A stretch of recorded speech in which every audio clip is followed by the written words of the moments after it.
So welcome to a new video. Today I want to walk you through how to engineer 100K per month offers with only 1 to 2 salespeople.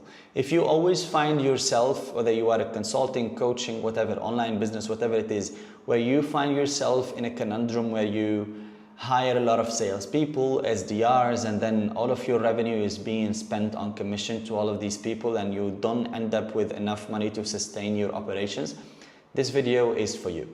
Let's jump to the laptop. As you see here, the first thing that I want to start with is stating that everyone really overbuilds. They think to scale revenue, you need 5 closers, 10 SDRs on LinkedIn, Instagram, email, whatever, booking you meetings all day long, and a full-blown sales team before the offer has even proven. But here's the truth. If your offer is engineered correctly, you don't need 10 closers. You only need 1 or 2 qualified salespeople to book deals and to close deals on your behalf. And you can still hit 100K per month. Let me show you how. The first principle that I want to talk about is offer efficiency. Before you add any team members, fix the offer to close ratio.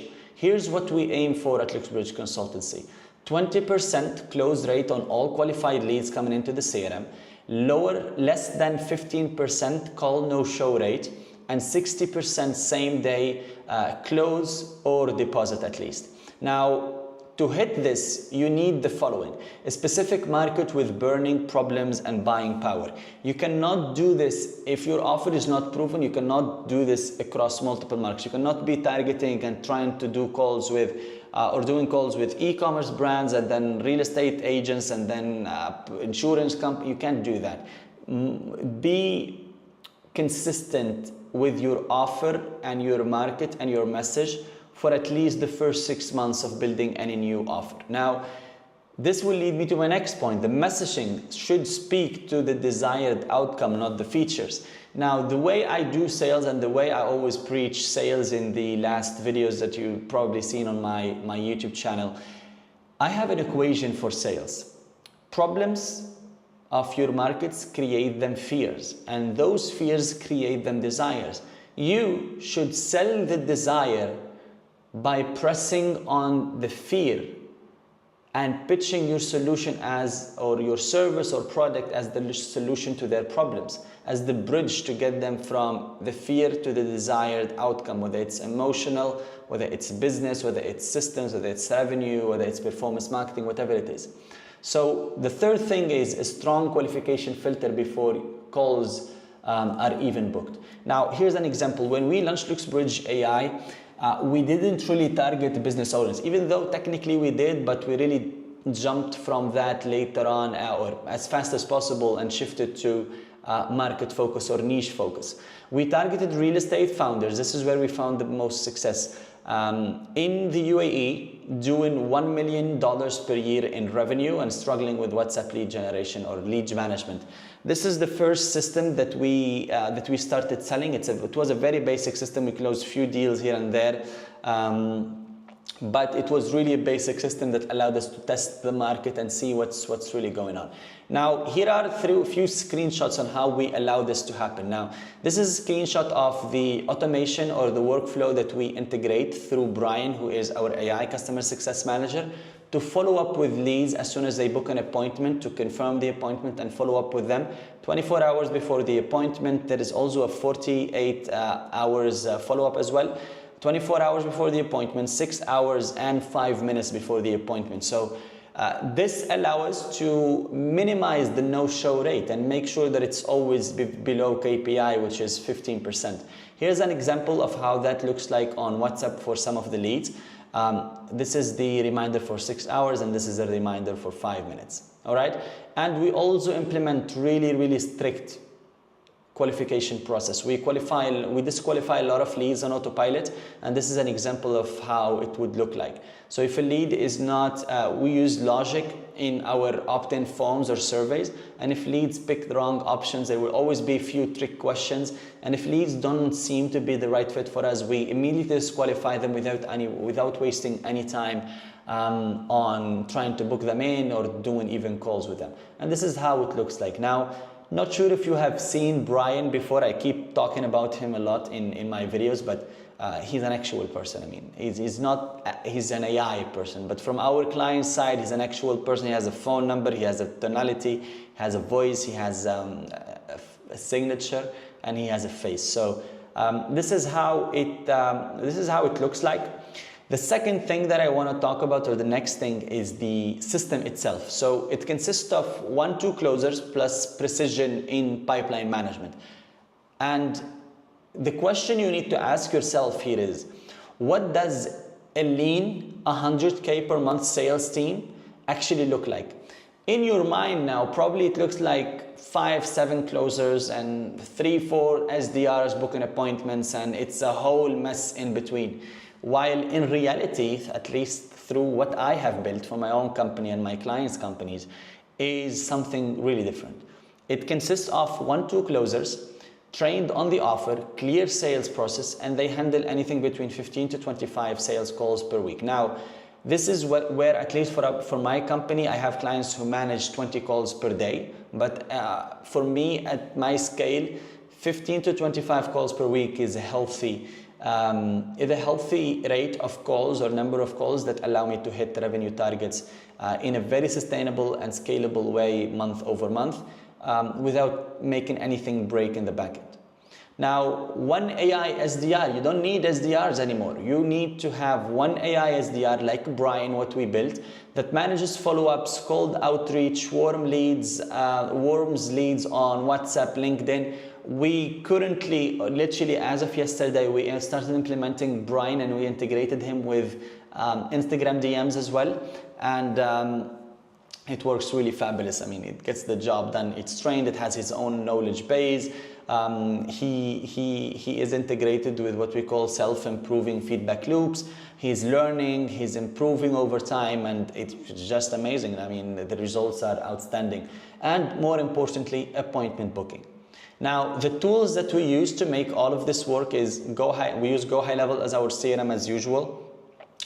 We use Go High Level dynamic surveys to filter out leads and sort of structure our opt-in process. We use Go High Level calendar to enforce buffer times and shows and initiate or trigger the reminder flows. We use Go High Level CRM overall to the opportunities tab to track our pipelines for different offers that we have. We use Double Tick to integrate WhatsApp API through Brian and the CRM and the infrastructure that we use to follow up and talk to leads on WhatsApp. And we use Loom through the closer if there are any follow-ups needed if they don't close live on the call. Now, Brian is integrated within all of our system, but you'd be surprised how many companies are way far behind on this and they don't even know this is possible. Now, here are a few screenshots as usual. This is Notion, our company hub, where every closer that comes in, or any other employee for a matter of fact, joins in and they go through their sort of training process. It's documented through text, they have all the organized access that they need on the same page. They have all the onboarding process documented in written format, in text, in diagrams like the one you're seeing now, and in Loom videos as well. And more importantly, they not only are learning the sales process, the offer, the team structure, the delivery structure, but they are being trained on more than 100 sales calls recorded sales calls that I did or my team did over the last 1 or 2 years. Okay, so now with that being said, this is how our workflow in a very, very simplistic way looks like. Leads comes in from different social media platforms, different sources, from cold outreach to paid ads. Qualification process through dynamic surveys. Brian, the AI setter or customer success manager, reaches out to book appointments, qualifies, etc., etc. As soon as a call is confirmed, Brian follows up on the call through his workflows and automations to make sure that our no-show rate is lower than 15% every single time. Closer jumps in, close the deal, and as soon as that's done, they move leads on the pipeline, and that initiates our AI onboarding process through Sandy, who is our AI onboarding specialist or LuxBridge consultant, sort of LuxBridge AI helper. All right, so if you want to go in deep, because this is a very, very simplistic way of looking at our system, this is in reality how it looks like. Now, this is blurred because it's a screenshot, but it's a really, really structured and detailed system. Again, I have 2 videos on my YouTube channel explaining how I built all of this and how it works with demos, etc., especially this video here. Feel free to watch them if this is anything interesting to you. Now, the next thing that I want to talk about is the call flow, the structure. Once leads show up, how do we structure our calls? Now, this is how it works. So 2-3 sales calls per agent or per closer per day. That's 15 calls per week per agent or per closer. We use calendar rules to enforce reset, research gaps, etc. And the framework of the call is as follow. Now, we don't have a script for the calls, but we have a sales call framework that I would say the closers need to follow. Now, here's the lesson that I just remembered. In my early stage of building this whole system, I remember I used to train, because I have a lot of sales recordings and I'm natural. I don't have any sales script or sales framework for my own sales, the way I do my sales calls. I just go with the flow because I'm expert. I've been doing this for 5 years. I know how to close deals and I know how to anticipate client needs and make them buy. However, when I tried to build the first version of my sales structure or sales team structure like this, I tried to get people to sell like me just by watching the calls and go and do it. It didn't really work. The results were really, really off. So what we did is we structured it in a presentation where people can predictably follow a certain scheme. And that changed everything. Now, it's not the best, really. I found out that people by doing it more and more, they get more natural and sort of shift away from the presentation, and their sales calls become more natural. But it's a really good starting point when you're building this. Do not allow your salespeople to sort of freelance their way on the sales call. Have structure for them. Now, the framework that we usually do is 10 minutes report building plus agenda, explaining the agenda of the call, explaining what to expect. 20-minute problem deep dive, financial, operational, sales system. What's the problem? What are the systems that they want to build? What are the problems that they face and the bottlenecks they have in their business, so we can understand what kind of systems we can pitch them and build them. 10-minute offer presentation and 5-minute objection handling or close.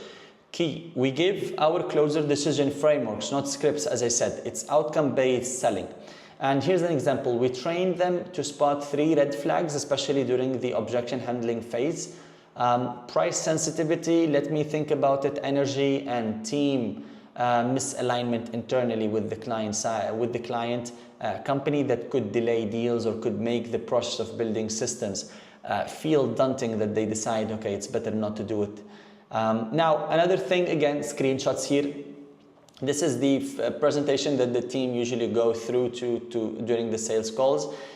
These are playbooks for everything. Every single salesperson that joins our team are trained and highly trained on how to do things. So they have a playbook for follow-up. They have after the call, if they don't close, they have a playbook for objection handling, and they have a sales training program that consists of 120 minutes overall, on top of all of these hundreds of sales calls recording from deals that I closed, me or the rest of my team over the last few years. Now, with that being said, let's move to the next thing. Now, with all of this, it sounds really too good to be true, but it's a very fundamental and very, I would say, hygiene and hybrid system that integrates a lot of tools together. And like any other system, there are things or factors that could break it. Here's what doesn't work. Hiring 4 closers before your CAC, which is cost of acquisition to conversion rate ratio, is stable. Now, question here is, maybe a lot of you don't even understand this ratio, don't even know it. The CAC to CVR, cost of acquisition to conversion rate ratio, is the total acquisition cost divided by the conversion rate. Here's an example. If you spend on ads and sales costs in a month, and if you spend $10,000 on ads and sales costs in a month, and close 20 deals, your CAC is 10,000 divided by 20, which is 500. Now, if you generated 200 qualified leads to get those 20 clients, your CVR is 20 divided conversion rate, 20 divided by 200, which is 10%. Now, your CAC to CVR ratio is 500 divided by 0.1%, which is 5,000.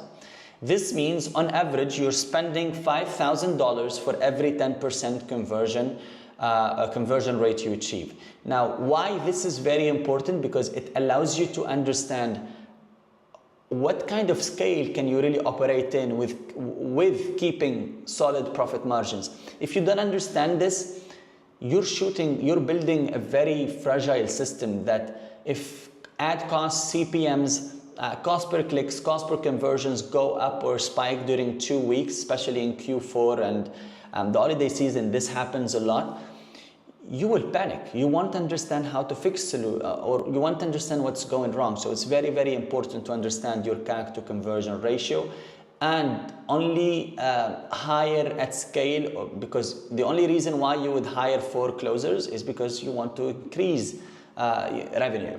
But you don't want to do that. Trust me, you don't want to do that before you understand this equation and have it stabilized. The second thing is you don't want to scale ads without refining your VSL. You don't want to refine, you don't want to scale a sales funnel that's converting on B2B lower than 8%. Anything lower than that, at least in my, maybe if we're being very realistic, maybe we're talking 3%. But in my scenario for Luxbridge Consultancy, all of our sales funnels, because we have the leverage of 5 years worth of business acumen and brand awareness, our sales funnels at worst, they convert at 8%. So you need to keep that in mind. Paying commissions on unqualified leads, you don't want to do that. You want to make sure that it doesn't matter if the lead is closed when they are unqualified or they are closed with wrong expectations. So you need to really track that. Not every deal closed is a good deal. You want to make sure that every deal is within KPIs with your ideal customer persona, and you can only do this through the trainings here. You need to explain to your salespeople and train them on what deals are good and what deals to avoid. Not everyone who has money is a right fit for you. And letting marketing and sales misalign. You don't want to scale without letting your salespeople know, because that creates a very, very chaotic environment. Now, we fix all of that before hiring anyone. Here's what to do instead. Engineer the offer, don't just sell it, sculpt it. Make sure that your offer is as sellable as possible, and ideally, you do at least the first 10 to 15 closes, so you validate it yourself and are able to teach your salespeople how to close just like you, and anticipate all the factors that could lead to deals not being closed. Sometimes I always say this, sometimes in sales, or even in life, it's more important to know what not to do than knowing what to do, because it's easier. Now, the second thing is use one lead source at once. You don't want to do outbound and ads at the same time. You don't want to do that. That's very, very chaotic. That will be, now, for us at our scale, we do it. But still, even now, cold outreach is not really what I ideally want. I mean, I'm testing it. I'm trying to build systems on it. But paid ads is my game. And that's what I like. Master the flow with one closer before adding anyone else. Ideally, what you want to do is you want to hire one closer. You make them so good at documentation, you make them so good that at understanding the sales process, understanding the offers and how you operate, where they can not only train your new hires, but also manage them on your behalf. Because you don't want to be stuck at babysitting salespeople. And it's really, really an emotional roller coaster with these type of people. So you want to make sure everything is documented and everything is streamlined with one closer first. And ideally, you train that closer to also become the coach or the manager of the newly hired salespeople. The fourth thing is track your CAC to conversion ratio, cost of acquisition to conversion rate ratio weekly. If it breaks, pause scaling, build a system that makes the sale inevitable, not dependent. You don't want to scale when your CAC to CVR ratio is out of scope or very expensive or not making sense compared to your actual conversion rate. It really needs to be stable. For us, we really worked on this a lot to make it as stable as possible, and you need to do the same as well. You really don't want to mess up with this equation. It's very important to understand. Now, again, screenshots. Here are some examples of our paid ads and the way we do them. We use statics, we use videos, we use demos, etc., etc. These are examples of sales funnels and how we build them for different offers: consulting offer, AI offer again, and sales systems and lead gen for real estate. The next thing that I want to talk about, or as a small recap, is you don't need a sales army, as I said and as we discussed in this video, to scale to 100K per month. All you need is a precise offer, one market, one offer, one message at a time. A lean 1 to 2 person team or say closers team, a clean lead pipeline. Make sure that your pipeline is highly organized, highly structured, clear pipeline stages, etc. And a sales process built around clarity, not pressure, and not anticipation and assumptions. Every call is an asset. Every yes or no teaches you something. So it's very important to document everything. The calls that you close and the calls that you don't close. As I said, you only will understand this once you actually taste it. Sometimes knowing what not to do and what to avoid will lead you faster to what to actually do, how to crack success, because we all come in with the expectation that I will do this and I need to be successful. But more often you don't end up being successful from the first shot. So you need to learn what did you do wrong, and if I am trying to crack sales and I did this and that and I didn't really achieve the expected outcome, all of those things that I did are things to avoid in the future. So that's how you learn what not to do. Now, design the system once, then let the system do the work. And something that I really learned, this guy is an author. He's Antoine de Saint-Exupéry. He is a French author. He's a French, I would say he wrote a lot of amazing books. The first time I was exposed to his literature is in school, in primary school, where they gave us, I studied in Tunisia, we use French system, and I got gifted his book Le Petit Prince, and I read it and I was really hooked. It was a really nice book, and everyone who's in school, maybe in France, Belgium, Tunisia, North Africa, Algeria, Morocco, they probably read that book somehow or were exposed to that book somehow. And I became a big fan of his way of writing and his way of sculpting his ideas to life. And he says something that resonates with me a lot. Perfection is not when there is no more to add, but it's when there is no more to take away. And this explains or emphasizes on my teachings for you today, I would say. Everything that I shared with you is built on minimalistic systems, complex structure, yes, but minimalistic execution, very clear expectations out of the system, and everything built with order, everything built with clarity, and everything will lead you to a more sane existence and a more lean and predictable and I would say calm business instead of a chaotic one. So with that being said, I hope you found value in this video. If you have any comments, please share them below. If you have any questions, I will try to do my best to come back to you or answer them. And if you have any topics that you would love me to talk about, I have a lot of videos coming up soon. Feel free to share them and I would be very happy to see what I can do. Thank you.